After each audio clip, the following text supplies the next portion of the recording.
السلام علیکم ورحمۃ اللہ وبرکاتہ۔ نحمده ونصلی علی رسولہ الکریم، اما بعد فاعوذ باللہ من الشیطان الرجیم، بسم اللہ الرحمن الرحیم۔ رب اشرح لی صدری ویسر لی امری واحلل عقدۃ من لسانی یفقہوا قولی۔ آج ہم انشاءاللہ آیت نمبر 185 سے شروع کریں گے۔ شهر رمضان الذي أنزل فيه القرآن شهر رمضان الذي أنزل فيه القرآن هدى للناس وبينات من الهدى والفرقان، فمن شهد منكم الشهر فليصمه، ومن كان مريضا أو على سفر فعدة من أيام أخر، يريد الله بكم اليسر ولا يريد بكم العسر، ولتكملوا العدة ولتكبروا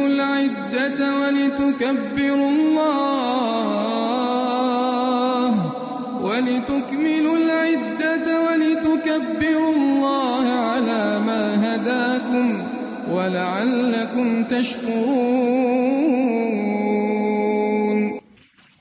رمضان وہ مہینہ ہے جس میں قرآن نازل کیا گیا، جو لوگوں کے لیے ہدایت ہے، اور اس میں حق و باطل میں فرق کرنے کے واضح دلائل ہیں۔ تو جو کوئی تم میں سے اس مہینے کو پائے اسے چاہیے کہ اس کے روزے رکھے، اور جو بیمار ہو یا سفر میں ہو تو دوسرے دنوں سے تعداد پوری کر لے۔ اللہ تمہارے ساتھ آسانی چاہتا ہے اور وہ تمہارے ساتھ تنگی کا ارادہ نہیں رکھتا، اور تاکہ تم تعداد پوری کرو، اور تاکہ تم اس پر اللہ کی بڑائی بیان کرو جو اس نے تمہیں ہدایت بخشی، اور تاکہ تم شکر ادا کرو۔ تو شہر رمضان، رمضان کا مہینہ، سال کے 12 مہینوں میں سے رمضان کا مہینہ۔ شہر کا لفظ جو ہے شہرت سے ماخوذ ہے، جسے اردو میں مشہور کہتے ہیں۔ شہر الشیء کا مطلب ہوتا ہے کہ کوئی چیز ظاہر ہو جائے اور اس کو معلوم کرنا اور جاننا کسی کے لیے مشکل نہ ہو۔ جب تلوار لہراتے ہیں تو کہتے ہیں شہرت السیف، یعنی لہرا کے میں نے اوپر کی سب نے دیکھ لی۔ بعض لوگ کہتے ہیں کہ ابتدائی راتوں کے چاند کو شہر کا نام دیا جاتا ہے کیونکہ وہ واضح ہو جاتا ہے، اور اسی لیے مہینے کو شہر کہتے ہیں۔ تو شہر رمضان، رمضان کا لفظ رمض سے ہے۔ رمض الصائم یرمض کہتے ہیں اس وقت جب کسی کا پیٹ سخت پیاس کی وجہ سے حرارت محسوس کرنے لگے، اور رمضا سخت گرمی اور حرارت کو کہتے ہیں۔ ایک اور قول ہے کہ رمضان کا نام اس لیے رمضان رکھا گیا ہے کہ یہ گناہوں کو جلا دیتا ہے۔ رمضان میں قرآن نازل ہوا۔ ایک روایت کے مطابق تمام آسمانی کتب رمضان میں ہی نازل ہوئی تھیں، اور قرآن مجید کو رمضان کے مہینے میں لیلۃ القدر کی رات کو سارے کا سارا آسمان دنیا پر نازل کر دیا گیا تھا، یعنی لوح محفوظ سے آسمان دنیا، یہ آسمان جو ہمیں نظر آتا ہے، اس پر ایک محفوظ جگہ پر اتار دیا گیا، اور پھر تھوڑا تھوڑا کر کے حالات کے مطابق رسول اللہ صلی اللہ علیہ وسلم پر نازل ہوتا رہا۔ تو قرآن مجید رمضان کی بابرکت رات میں نازل ہوا۔ سورۃ دخان میں آتا ہے انا انزلناہ فی لیلۃ مبارکہ، بے شک ہم نے اسے ایک بہت برکت والی رات میں اتارا ہے، اور وہ رات کون سی ہے؟ انا انزلناہ فی لیلۃ القدر، لیلۃ القدر کی رات ہے جس میں اللہ تعالی نے اس کلام کو نازل کیا، یعنی اس وقت میں اس کا نزول شروع ہوا، یعنی نبی صلی اللہ علیہ وسلم پر نازل ہونے کی ابتدا اس رات کو ہوئی تھی، تو گویا اسی رات کو آپ کو نبوت بھی عطا ہوئی۔ قرآن مجید کے نزول کی وجہ سے ہی رمضان کی فضیلت ہے، اور اسی لیے اس میں روزے رکھنا ہم سب پر فرض کیے گئے۔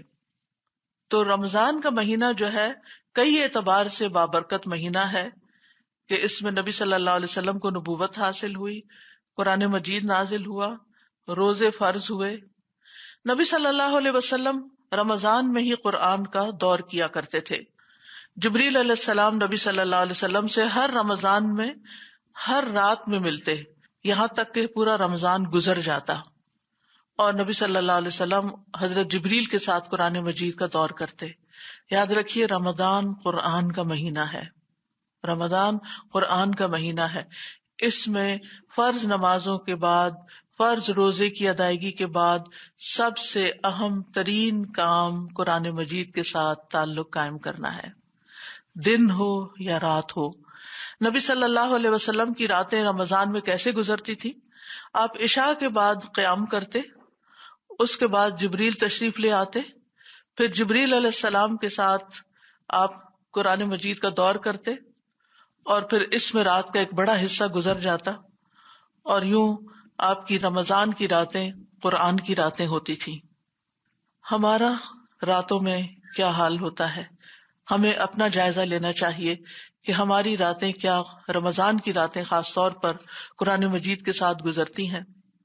تو ہمیں اس چیز کے لیے خاص اہتمام کرنا چاہیے، اور اس رات کی نیند کی کچھ کمی کو پورا کرنے کے لیے دن کو کچھ آرام کر لینا چاہیے، لیکن رات کے ایک حصے میں قرآن مجید کا پڑھنا بہت ضروری ہے، اور خاص طور پر نماز کے اندر، تراویح کے اندر کم از کم ایک پورا قرآن مجید مکمل کر لیا جائے، اور اگر آخری عشرے میں اللہ تعالیٰ توفیق دے اور سحری کے وقت آپ کو قیام کا موقع ملے تو مزید اس میں بھی تلاوت کر لی جائے، اور سحری کے وقت استغفار کا اہتمام کیا جائے، یعنی رات کا اسکیجول جو ہے وہ اس طرح ہوگا۔ سلف صالحین رمضان کے مہینے کو قرآن کی تلاوت کرنے، اس کو غور سے سننے، اس کو سمجھنے، اس میں تدبر کرنے، اس پر عمل کرنے کے اعتبار سے اسے ایک درسگاہ خیال کرتے تھے کہ رمضان کا مہینہ قرآن سکھانے کا، قرآن کو سمجھنے کا، قرآن کو جذب کرنے کا، قرآن کو اخذ کرنے کا مہینہ ہے، یعنی باقی تمام کام چھوڑ دیتے۔ جیسے سفیان ثوری کے بارے میں آتا ہے، جو ہی رمضان کا مہینہ داخل ہوتا سفیان ثوری تمام کام چھوڑ دیتے اور قرآن کی قرات پر متوجہ ہو جاتے، یعنی سب سے زیادہ جو نیکی اور عمل کرنے کا ہے وہ قرآن کی تلاوت اور اس پر غور و فکر اور اس کو سمجھنا ہے۔ لہٰذا ہم میں سے ہر ایک اس چیز کو میک شور کرے کہ وہ اپنی پلاننگ میں رمضان کے مہینے میں قرآن کے ساتھ زیادہ سے زیادہ تعلق قائم کرے۔ اوور آل بھی رمضان کا مہینہ ایک مبارک مہینہ ہے۔ رسول اللہ صلی اللہ علیہ وسلم نے فرمایا، تمہارے پاس رمضان کا مبارک مہینہ آ گیا ہے، اللہ عز و جل نے تم پر اس ماہ کے روزے فرض قرار دیے ہیں، اور اس ماہ میں آسمان کے دروازے کھول دیے جاتے ہیں، اور اس میں جہنم کے دروازے بند کر دیے جاتے ہیں، اور اس میں سرکش شیاطین کو طوق پہنا دیے جاتے ہیں۔ اور اس میں آپ دیکھیے کہ جب آسمان کے دروازے کھل جائیں تو پھر اعمال کی قبولیت کا وقت آ جاتا ہے، دعاؤں کی قبولیت کا وقت ہو جاتا ہے، اور اس میں ایک خوشخبری ہے ہم سب کے لیے، اور اس میں چلتے پھرتے اٹھتے بیٹھتے ہمیں اللہ تعالیٰ سے دعائیں کرتے رہنا چاہیے، خاص طور پر اگر ہم کسی بھی مشکل کا شکار ہیں، اور اگر دنیا میں اللہ نے ہمیں نعمتوں میں رکھا ہوا ہے، کوئی ہمیں اپنی زندگی میں مشکل نظر نہیں آتی، تو ہمیں کم از کم اپنی آخرت کے لیے، کم از کم نہیں زیادہ سے زیادہ اپنے آئندہ آنے والی زندگی کے لیے، اپنی قبر کی زندگی کے لیے، اپنے حشر کے دن کے لیے، اپنی آخری ہمیشہ کی زندگی کے لیے زیادہ سے زیادہ دعائیں کرنی چاہیے، کیونکہ یہ دعاؤں کا مہینہ بھی ہے، یہ بے پناہ خیر لانے والا مہینہ ہے۔ رسول اللہ صلی اللہ علیہ وسلم نے فرمایا، بے شک تم پر یہ مہینہ آ گیا اور اس میں ایک ایسی رات ہے جو 1000 مہینوں سے بہتر ہے، جو اس سے محروم رہا وہ ہر طرح کی خیر اور بھلائی سے محروم رہا، اور اس کی خیر سے محروم وہی رہے گا جو واقعی محروم ہو۔ جو واقعی پھر محروم ہے، اس کے اس سے نصیب میں کوئی خیر نہیں، وہی اس رات سے فائدہ نہیں اٹھاتا۔ رسول اللہ صلی اللہ علیہ وسلم نے فرمایا، جب رمضان کا مہینہ آتا ہے تو ایک فرشتہ پکارتا ہے، اے خیر کے طالب، یعنی اے نیکیوں کو چاہنے والے، خیر کے کام کرنے والے، آگے بڑھ اور ہمت کر، یعنی جتنا کر رہے ہو اتنا کافی نہیں، اور کرو، اور اے شر کے طالب، یعنی برے کام کرنے والے، رک جا، اور صوم کا تو مطلب ہی یہی ہے کہ انسان رک جائے، بہت سی برائیوں سے رک جائے، بہت سی غلط باتوں سے رک جائے، بہت سے غلط خیالات سے رک جائے. یعنی ہم دن میں کتنی ہی دفعہ ایسی چیزیں ہوتی ہیں کہ جن پہ بعد میں ہم سوچتے ہیں کہ یہ نہیں کرنا چاہیے تھا. تو رمضان میں پہلے سے پلان کر لیں کہ میری کون کون سی ویکنیسز ہیں، ان سے مجھے رک جانا ہے، اور وہ چیزیں خاص طور پر جو اللہ تعالیٰ کو ناپسند ہے. فرمایا یہاں تک کہ رمضان ختم ہو جاتا ہے، پورا رمضان یہ پکار آتی رہتی ہے کہ اے طالب خیر آگے بڑھ، اور اے طالب شر رک جا، کیونکہ روزہ تو ہے ہی رک جانے کا نام. اور پھر آپ دیکھیے کہ اس مہینے میں نیکی کے تمام مواقع جمع ہو جاتے ہیں. روزہ رکھنے کا مطلب یہ نہیں کہ ہم دنیا سے کٹ آف ہو جائیں اور ہم کسی کی خیر خبر نہ رکھیں یا کسی کی کچھ مدد نہ کریں، بلکہ اس مہینے میں عبادت کے علاوہ شہر المواسات بھی ہے، انسانوں سے ہمدردی کرنے کا مہینہ بھی ہے. رسول اللہ صلی اللہ علیہ وسلم کی مجلس میں ایک دفعہ صحابہ بیٹھے ہوئے تھے تو آپ نے پوچھا آج تم میں سے کون روزے سے ہے؟ حضرت ابوبکر صدیق نے کہا کہ میں روزے سے ہوں. آپ نے فرمایا آج کس نے جنازہ پڑھا ہے؟ حضرت ابوبکر صدیق نے کہا میں نے پڑھا ہے. آپ نے پوچھا آج کس نے کسی بیمار کی عیادت کی ہے؟ حضرت ابوبکر نے کہا کہ میں نے کی ہے. کس نے کسی کو کھانا کھلایا ہے؟ حضرت ابوبکر نے کہا کہ میں نے. تو اس کا کیا مطلب بنتا ہے کہ روزہ رکھنے کے بعد انسان یہ نہ سوچے آج میں روزے سے ہوں لہٰذا عورتوں پہ تو خیر جنازے کی نماز نہیں، لیکن مردوں کے لیے آج مجھے کسی کو غسل نہیں دینا میت کو کیونکہ میں روزے سے ہوں، آج مجھے جنازے کے لیے نہیں جانا کہ میں روزے سے ہوں، آج مجھے بیمار کو نہیں دیکھنے جانا کہ میں روزے سے ہوں. ایسا نہیں کرنا. یعنی ایز پر نیڈ، اگر ضرورت نہیں تو خواہ میں ادھر ادھر گھومنا پھرنا بھی نہیں، اور نہ ہی بازاروں کے چکر لگانے ہیں. اگر ضرورت ہے اور جہاں جس چیز کی ضرورت ہے بندوں کو خدمت اور مدد کی وہ کرنا ہے. اور خاص طور پر خواتین کے حوالے سے یہ کہ انہیں گھر کے بہت سے ایسے کام کرنے پڑتے ہیں کہ جس میں بعض اوقات ان کی کچھ عبادت متاثر بھی ہوتی ہے. تو ایسے میں آپ کے ہاتھ کام کرتے ہیں لیکن آپ کی زبان تو مصروف نہیں ہوتی نا، تو اس زبان سے مسلسل اللہ تعالیٰ کا ذکر کریں. اور اگر اس وقت آپ کا دل چاہ رہا ہے اور ممکن ہے اور گھر میں شور ہنگامہ نہیں تو آپ کوکنگ کرتے ہوئے کلیننگ کرتے ہوئے قرآن مجید کی تلاوت رکھیں اور کوشش کریں کہ ایک پورا قرآن آپ سن جائیں. اور اس کے لیے جو دن بھر کا آپ کا ٹائم ٹیبل ہو اس میں سننے کے اوقات بھی ہوں. جیسے کہ میں نے پہلے عرض کیا کہ رمضان کا مہینہ ہے ہی قرآن کے ساتھ خاص، تو قرآن مجید کے سننے کا اہتمام، ڈرائیونگ کر رہے ہیں تو سننے کا اور ترتیب سے سننے کا. ایسی ایپ ڈاؤن لوڈ کر لیں کہ جو آپ جہاں تک سنے وہاں رک جائے اور پھر دوبارہ جب آن کرے تو آگے چل پڑے، اور اس طرح آپ پورا قرآن جو ہے وہ سن کے مکمل کر لیں. اور اس طریقے سے آپ دونوں طرح کے کام، عبادت بھی کر سکیں گے اور اس کے ساتھ ساتھ خدمت خلق بھی کر سکیں گے.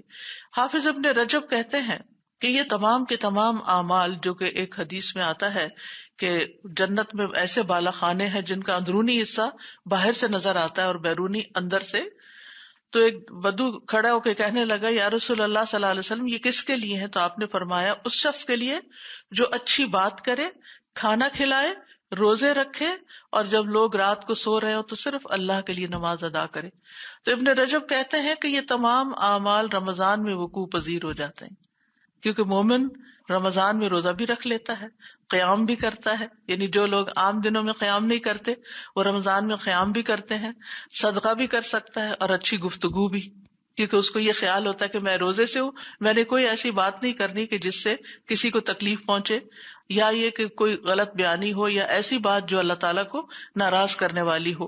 کیونکہ اس حالت میں انسان کو بے مقصد لغو اور فحش باتیں، جنسی باتیں کرنے اور جنسی جذبات کے اظہار کرنے سے بھی روکا گیا ہے. اور روزہ، نماز، صدقہ کرنے والے یہ تمام اعمال ایسے ہیں جو انسان کو اللہ کا قرب عطا کرتے ہیں.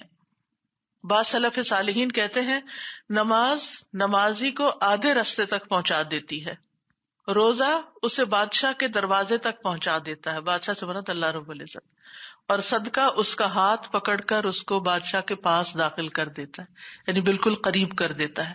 تو اس لیے یہ تینوں کام جو ہیں ان کی ترتیب بنانی ہے. نمازوں کا بھی خیال رکھنا ہے اور اس کے ساتھ روزہ تو رکھنا ہی رکھنا ہے، اور صدقے کا بھی خوب اہتمام کرنا ہے. اور صدقے کی مختلف قسمیں.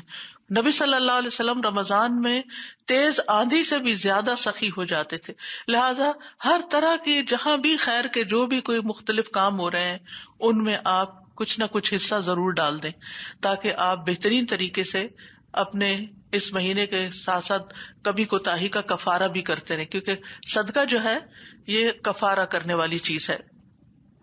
اور پھر یہ کہ جنت کے دروازے بھی اس مہینے میں کھلتے ہیں، شیاطین جکڑے جاتے ہیں، اور یہ جہنم سے آزادی کا مہینہ ہے۔ رسول اللہ صلی اللہ علیہ وسلم نے فرمایا، یقیناً اللہ ہر افطاری کے وقت لوگوں کو جہنم سے آزاد کرتے ہیں، اور یہ ہر رات ہوتا ہے۔ رات کی بگننگ ہوتی ہے نا افطار کے وقت، تو جب آپ افطار کر رہے ہوں تو اس وقت ضرور یہ دعا کریں کہ یا اللہ تو مجھے بھی جہنم سے آزاد کر دینا۔ کل ہم نے جو جہنم کی ڈسکرپشن سنی تھی کہ کتنی ڈیپ ہے جہنم، اور اس میں سے نکلنا کتنا مشکل ہے اور کتنی تکلیف دہ ہے وہ، تو ضرور یعنی میک شور کہ لگا لیں، اسٹکی کوئی لگا لیں کسی بھی طرح کہ جب افطار ہو رہی ہو تو اس وقت اللہ تعالیٰ لوگوں کو جہنم سے آزادی کا پروانہ دیتے ہیں، تو یا اللہ میرا نام بھی ان لوگوں میں ڈال دے، ان لوگوں میں لکھ دے کہ جنہیں تو جہنم سے آزاد کرتا ہے۔ اور یہ روزے کی برکت اور رمضان کے مہینے میں ہی ہوتا ہے۔ پھر فرمایا کہ شہر رمضان الذی انزل فیہ القرآن، یہ قرآن کیا ہے؟ ھدی للناس وبینات من الھدی والفرقان، کہ یہ تمام لوگوں کے لیے ہدایت ہے۔ ھدی للناس، فار آل مین کائنڈ، ساری ہیومینٹی کے لیے، تمام انسانوں کے لیے، یہ صرف ہمارے لیے نہیں ہے، سب کے لیے ہے۔ سب کے لیے کیسے ہوگا؟ جب ہم سب تک کچھ نہ کچھ میسج پہنچائیں گے۔ قرآن مجید کے کچھ نسخے لے کر آپ اپنے نیبرز کو، آپ اپنے ایسے نان مسلم فرینڈز کو دے سکتے ہیں کہ یہ ہمارا ہولی منتھ ہے، یعنی کوئی مناسبت بنانی ہوتی ہے نا تو آپ مناسبت بنا سکتے کہ یہ ہمارا ہولی منتھ ہے، اس منتھ میں یہ بک ہمیں دی گئی تھی تو میں اس منتھ میں یہ آپ کو گفٹ دے رہی ہوں۔ یعنی آپ نوٹ لکھ دیں، اس کے اوپر آپ زبانی بول دیں، آپ میسج کر دیں، لیکن ایک بہانہ ہے آپ کے پاس کہ آپ زیادہ سے زیادہ قرآن مجید جو ہیں وہ نان مسلمز تک پہنچائیں، کیونکہ ھدی للناس ہے۔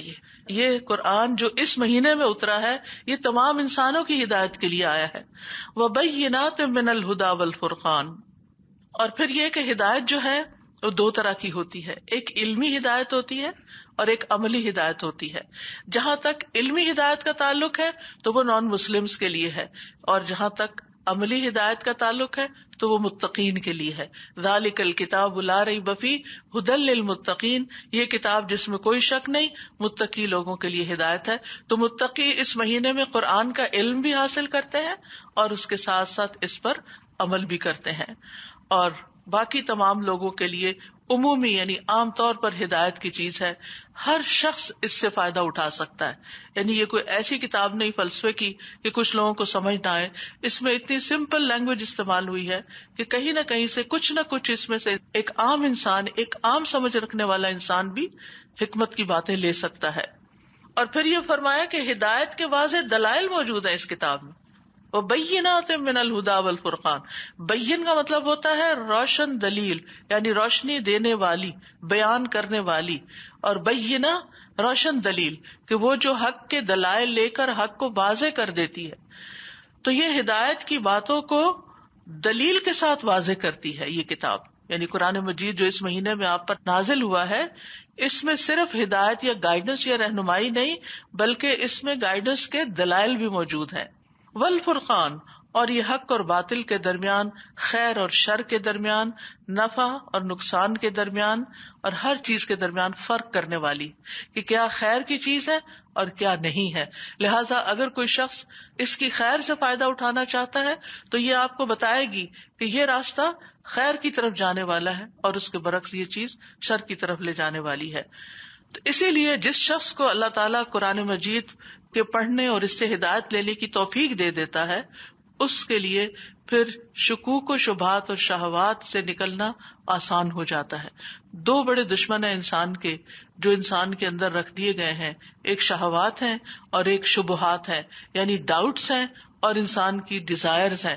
قرآن ان دونوں کا علاج کرتا ہے، یعنی جو انسان کے اندر ڈیزائرز ہوتی ہیں وہ اس کے جذبات سے تعلق رکھتی ہیں۔ قرآن ایسے جذبات انسان کے اندر پیدا کر دیتا ہے کہ یہ دنیاوی لذتیں اور جذبات بہت چھوٹی چیز لگتے ہیں، اور عقلی رہنمائی ایسی ہے قرآن کے اندر کہ انسان کے سارے ڈاؤٹس چلے جاتے ہیں۔ لہٰذا اس کتاب سے بہترین فائدہ انسان کو حاصل ہوتا ہے۔ تو قرآن کھلی دلیل ہے، ہدایت ہے، اور رحمت ہے. سورۃ الانعام میں آتا ہے فقد جاءکم بینۃ من ربکم وہدی ورحمہ، کہ لوگوں تمہارے پاس تمہارے رب کی طرف سے یقینی طور پر کھلی دلیل، ہدایت اور رحمت آ چکی ہے. یعنی دلائل بھی ہیں، ہدایت بھی ہے، اور اس کے ساتھ ساتھ یہ رحمت کا باعث بھی ہے. یعنی تمہیں اس سے فائدہ ہی فائدہ حاصل ہوگا. ایک اور جگہ اس کو شفا بھی کہا گیا کہ نہ صرف یہ کہ رحمت، بلکہ تمہارے دلوں کے اندر جو بیماریاں ہیں، تمہاری جو ڈاؤٹس ہیں اور شہوات دلوں کے اندر ہی ہوتے ہیں اور دل کو بیمار کر دیتی ہے. 2 چیزیں دل کو بیمار کرتی ہیں، تو یہ قرآن ان کا علاج کرتا ہے. لہٰذا اس قرآن کو اس مہینے میں سمجھ کر پڑھنے کی کوشش کرنی چاہیے. اور اس کے ساتھ ساتھ فمن شہد منکم الشہر فلیصمہ، جو اس مہینے کو پائے، دیکھے، مشاہدہ کرے، اس میں حاضر ہو، گھر پر ہو، اسے چاہیے کہ پھر وہ ضرور روزہ رکھے. یعنی اس مہینے کا جب چاند دیکھ لے شاہدہ، اور پھر اس کے بعد ایک ہوتا مسافر اور ایک ہوتا شاہد، یعنی کہ جو گھر پہ ہی ہے، جس کو کوئی ایسا مسئلہ نہیں، تو پھر وہ رمضان کا چاند دیکھ کر روزہ رکھے. رسول اللہ صلی اللہ علیہ وسلم نے رمضان کا ذکر کیا، فرمایا جب تک چاند نہ دیکھو روزہ نہ رکھو. اسی طرح جب تک چاند نہ دیکھ لو روزہ نہ چھوڑو، یعنی عید نہ مناؤ. اور اگر بادل چھا جائے تو 30 دن پورے کر لو. لیکن یہ کہ مہینہ شروع ہونے پر ہی روزہ رکھو. شک کا روزہ نہیں رکھنا چاہیے کہ کیا پتا آج روزہ ہو تو میں رکھ ہی لوں، کہیں میرا چلا نہ جائے. نہیں، شک کی بات نہیں ہے. اور مہینہ کبھی 29 دن کا ہوتا ہے اور کبھی 30 دن کا ہوتا ہے. تو یہاں پر ہم دیکھتے ہیں کہ اللہ سبحانہ تعالیٰ نے روزے کی فرضیت کو کس طرح آسان بنایا. پہلے تو بتایا کہ یہ پچھلی امتوں میں بھی فرض تھا، تو ہمیں اس طرح شوق دلایا. پھر روزے کو تقویٰ کے حصول کا ذریعہ بنایا کہ اس سے تمہاری بری عادتیں چھوٹ جائیں گی، تمہارے دل کی حالت بہتر ہو جائے گی، تم جہنم کی آگ سے بچ جاؤ گے. اور پھر بتایا ایام معدودات کے بس چند دن کی بات ہے، تھوڑے دن کی بات ہے. اس طرح بھی انسان کو تسلی دی کہ یہ بھوک پیاس بہت لمبے دنوں کے لیے نہیں کاٹنی پڑے گی، یہ بس ایک سرٹن پیریڈ آف ٹائم جو ہے اس میں تمہیں اس ٹریننگ سے بس گزرنا ہے. اور پھر یہ کہ روزے کے لیے افضل ترین مہینے کا انتخاب کیا گیا اور اس کی برکتیں بھی ہمیں بتا دی گئیں. اور اس کے بعد کہا گیا کہ جو بھی اس مہینے کو اب پائے اب وہ روزہ رکھے. یعنی پہلے آپ دیکھیں، اگر آیات پہ غور کریں، تدبر کریں، تو کس طرح گریجولی اور ایک کے بعد ایک چیز سمجھانے کے بعد، ذہن سازی کرنے کے بعد، کنونس کرنے کے بعد، شوق دلانے کے بعد پھر کہا کہ اب یہ مہینہ آ رہا ہے، اس لیے روزے رکھنے ہوں گے. یعنی پورا تیار کر دیا گیا ہے ذہنی طور پر. اور جب انسان کسی چیز کو ایکسپٹ کر لیتا ہے تو پھر اس کے لیے کرنا اس کو آسان ہو جاتا ہے. پھر فرمایا یرید اللہ بکم اليسر ولا یرید بکم العسر. اور اس سے پہلے فرمایا ومن کان مریضا او علی سفر فعدۃ من ایام اخر، کہ جو مریض ہو یا مسافر ہو تو وہ جتنے دن روزہ نہ رکھے اس کو صحت مند ہونے کے بعد اور سفر ختم ہونے کے بعد اپنے روزے مکمل کر لینے چاہیے. یعنی یہ اب پورا مہینہ فرض ہے تم پر، چاہے کوئی بیمار ہے، چاہے کوئی مسافر ہے. اگر اس مہینے کے اندر نہیں رکھ سکتے تو بعد میں رکھ کے پورے کرو. عدۃ من ایام اخر. یرید اللہ بکم اليسر ولا یرید بکم العسر.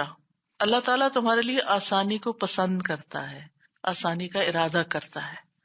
اللہ تعالیٰ بندوں کو مشکل میں نہیں ڈالنا چاہتا. یعنی روزے کے حکم دے کر اللہ تعالیٰ نے ہمیں کوئی سزا نہیں دی. یعنی ورنہ بھوکا پیاسا کسی کو رکھنے کا مطلب کیا ہے کہ وہ اس کو ایک طرح سے سزا دی جائے. سزا نہیں دی بلکہ آسانی. کیوں؟ اس لیے کہ اسلام میں آسانی کا کانسیپٹ کیا ہے؟ ان مع العسر یسرا. ان مع العسر یسرا نہیں ہے. آسانی کے ساتھ آسانی نہیں ہے، تنگی کے ساتھ آسانی ہے. یعنی اس مشقت سے جب تم گزرو گے تو تمہارے لیے بہت سی آسانیاں بھی ہوں گی، تمہاری صحت بہتر ہوگی. نہ صرف یہ کہ روحانی صحت، قلبی صحت، بلکہ جسمانی صحت. تمہارا ایمان مضبوط ہو چکا ہوگا اور اس کے علاوہ بھی بے شمار فائدے تمہیں محسوس ہوں گے جس سے تمہارے لیے زندگی میں آسانیاں ہوں گی. آپ دیکھیے کہ جب دل میں ایمان بھر جاتا ہے نا، جذبہ آ جاتا ہے، تو اللہ کے راستے میں کچھ بھی خرچ کرنا آسان ہو جاتا ہے، بھوک پیاس کاٹنا آسان ہو جاتا ہے، لوگوں کے ساتھ ہمدردی کرنا آسان ہو جاتا ہے، کیونکہ انسان کے اندر ایمان ہے، تقویٰ ہے. یہ تقوی ہی تو پیدا کرنا ہے جس کی وجہ سے ہمارے لیے نیکیاں آسان ہو جائیں، اور دوسری طرف ہیلتھ بینیفٹس بھی ہیں کہ جس کی وجہ سے انسان کا وزن بھی کچھ کم ہو جاتا ہے اور اٹھنا بیٹھنا بھی، کیونکہ جب آپ قیام کرتے ہیں طویل قیام ہوتا ہے، پھر رکوع ہوتا ہے، پھر سجدہ ہوتا ہے. 11 رکعت بھی پڑھیں آپ تو آپ دیکھیں کہ 22 دفعہ آپ اوپر نیچے اٹھتے بیٹھتے ہیں کہ عام دنوں میں آپ ایک نماز میں اتنی دفعہ اوپر نیچے تو نہیں ہوتے. اور پھر یہ کہ اس میں قرآن بھی ساتھ سنا جا رہا ہوتا ہے. عام طور پر جو ورزشیں ہوتی ہیں ان میں انسان صرف مشقت ہی ہوتی ہے یا پھر میوزک لگا لیتے ہیں، جو کہ آپ کو معلوم ہی ہے اس کا مقام کیا ہے. اس کے برعکس آپ قرآن بھی سن رہے ہیں اور آپ محبت سے رکوع بھی کر رہے ہیں اور سجدہ بھی کر رہے ہیں اور طویل سجدہ کر رہے ہیں. تو آپ دیکھیں کہ آپ نے نوٹ کیا ہوگا ہر رمضان میں تراویح کے بعد کتنی اچھی فیلنگ ہوتی ہے، کتنی خوشی ہوتی ہے. ایسا لگتا ہے کہ کچھ کیا ہی نہیں. اس سے پہلے کچھ کھا پی کے تھکاوٹ کا احساس ہوتا ہے، لیکن جو تراویح آگے بڑھتی جاتی ہے تھکاوٹ ختم ہونا شروع ہو جاتی. پہلے کچھ نیند کا غلبہ، سستی ہوتی ہے، اور جو تراویح پڑھتے جاتے ہیں وہ نیند کا غلبہ بھی ختم ہو جاتا ہے اور دل چاہتا ہے ابھی اور پڑھیں ابھی اور پڑھیں. وہ ایک شوق بڑھ جاتا ہے. تو یرید اللہ بکم اليسر ولا یرید بکم العسر، اللہ تمہارے لیے اپنی طرف آنے کے راستے آسان کر رہا ہے، تمہارے لیے آسانی پسند کرتا ہے اور تمہارے لیے مشکل پیدا نہیں کرنا چاہتا.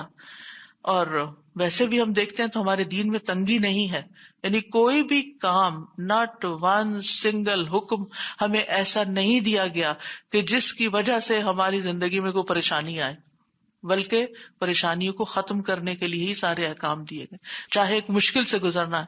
آپ دیکھیے کہ جو فوجی ٹریننگ کرتے ہیں اس ٹریننگ کے بعد وہ ساری زندگی کتنے فٹ اور سمارٹ رہتے ہیں اگر وہ اس کو کنٹینیو کریں، سستی کا شکار نہ ہو. لیکن اگر کوئی شخص صرف لیزینس کا شکار رہتا ہے تو اس کے اندر وہ جان اور انرجی اور وہ ایکٹیونیس نہیں ہوتی. پھر فرمایا وَلِتُكْمِلُوا الْعِدَّةَ، اور تاکہ تم گنتی پوری کرو. بات یہ ہے کہ گن گن کے روزے پورے کرنے. یہاں اس موقع پر میں اپنی ان بہنوں سے بھی بات کروں گی کہ جن کو پیریڈز کی وجہ سے یا بچے کی پیدائش کی وجہ سے یا پھر بچے کو دودھ پلانے کی وجہ سے روزے رکھنا مشکل ہوں.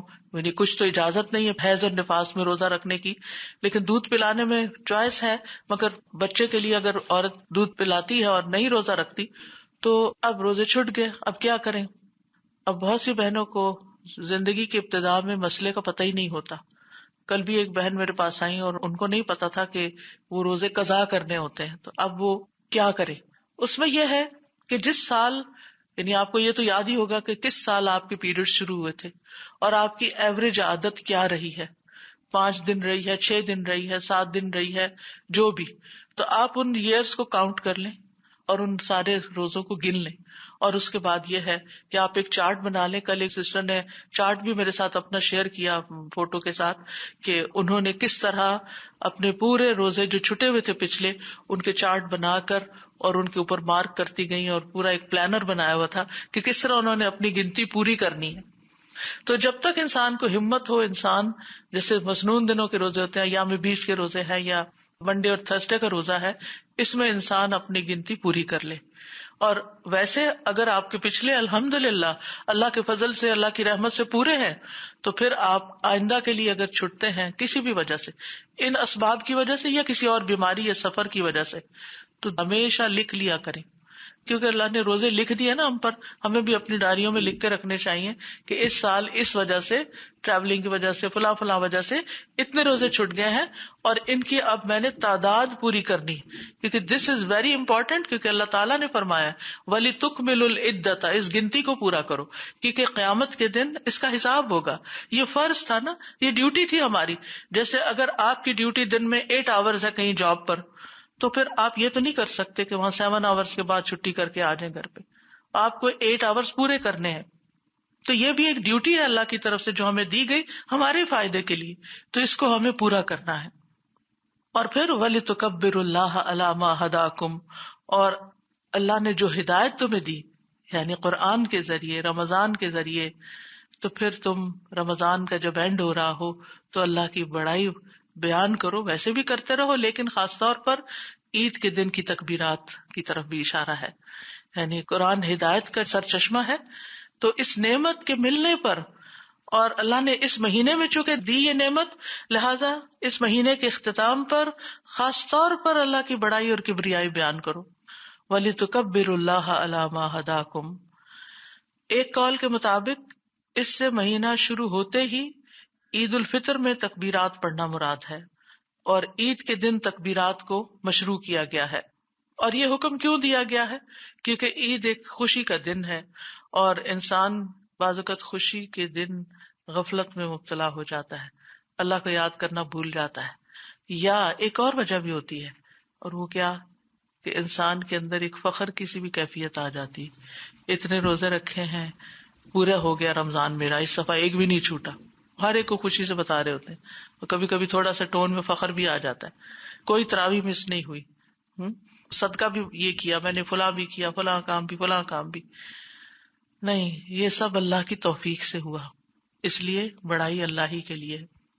اس کے لیے اگر آپ اپنے سجدوں میں اس حکم پر عمل کرنے کے لیے اگر سجدوں میں ایک دعا شامل کر لیں تو بہت ہی اچھا رہے گا، اور آپ اتنا اچھا فیل کریں گے. کیونکہ یہ میرا پرسنل ایکسپیرینس ہے جو میں آپ سے شیئر کر رہی ہوں کہ سجدے میں انسان بچپن سے جو یاد کرا دیا جاتا ہے نا، سبحان ربی الاعلیٰ، تو وہ تو ہم پڑھتے ہی ہیں، اللہ اللہ سب سے بلند ہے. لیکن اگر آپ پڑھیں سبحان ذی الجبروت والملکوت والکبریاء والعظمہ، آپ پڑھ کے دیکھیں، آپ سر زمین پہ رکھے ہوئے ہیں اور آپ اللہ کی کبریائی بیان کر رہے ہیں، دل کی حالت ہی کچھ اور ہو جاتی، کہیں نہیں دھیان جائے گا. کر کے دیکھیں اور سمجھ کے، سبحان ذی الجبروت والملکوت والکبریاء والعظمۃ. اور یہ جب بھی دل میں کوئی خیال آ جائے نا کہ میں بڑا نیک ہوں یا نیک کام کیا، فوراً سوچے نہیں، اصل بڑائی اللہ ہی کی ہے.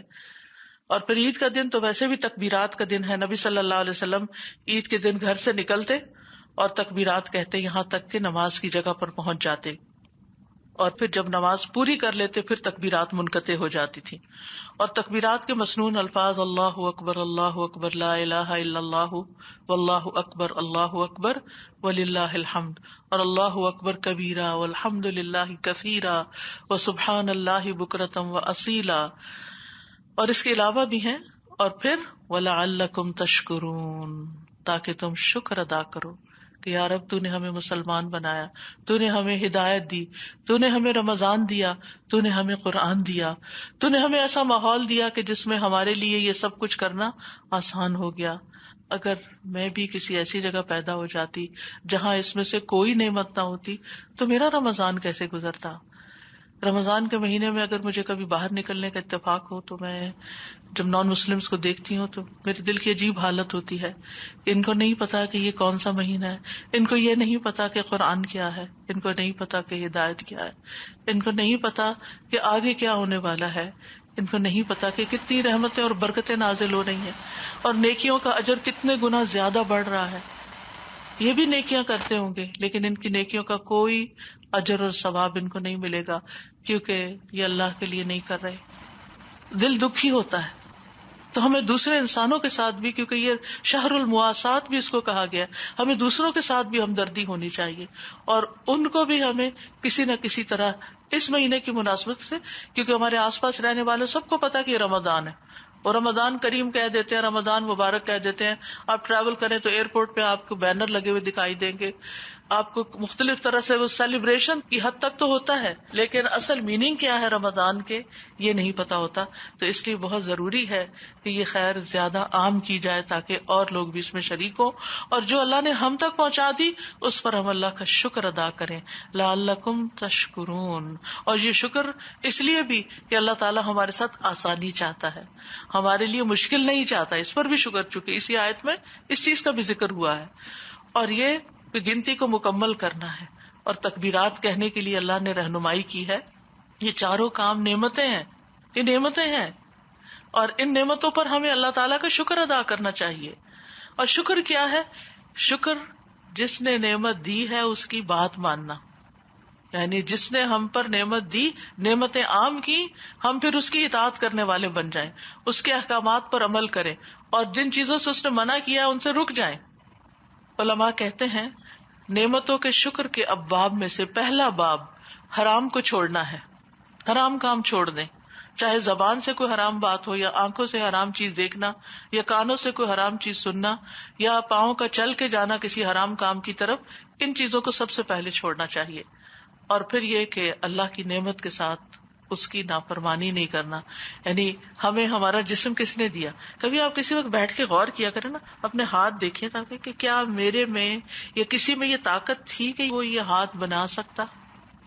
اور اگر اللہ تعالیٰ اس میں سے ہمارے جسم میں سے کوئی چیز لے لیتا ہے، کیا کوئی ہمیں وہ لوٹا سکتا ہے؟ ویسی نہیں. کتنی چیز بے شمار، وَإِن تَعُدُّوا نِعْمَتَ اللَّهِ لَا تُحْصُوهَا، اگر اللہ کی نعمتیں گننا شروع کر دو تو تم شمار ہی نہیں کر سکتے. بات یہ ہے کہ ہم بلائنڈ ہیں، ہمیں نظر نہیں آتی، ہمیں دکھائی نہیں دیتی. نعمتیں تو ہر طرف ہیں، آگے پیچھے دائیں بائیں اوپر نیچے ہر جگہ، اندر باہر ہر جگہ نعمتیں ہی نعمتیں ہیں، لیکن ہم دیکھ نہیں پاتے. تو جو دیکھ سکتا ہے پھر وہ شکر گزار بھی ہوتا ہے، اور جس کو نظر آئے پھر وہ ان چیزوں سے جس نے دی ہے نا وہ چیز، اس کے خلاف استعمال نہ کرے، اس کے دشمن کی خوشی میں استعمال نہ کرے، شیطان کے راستے پر اس کو استعمال نہ کرے. یہ ہے اصل شکر.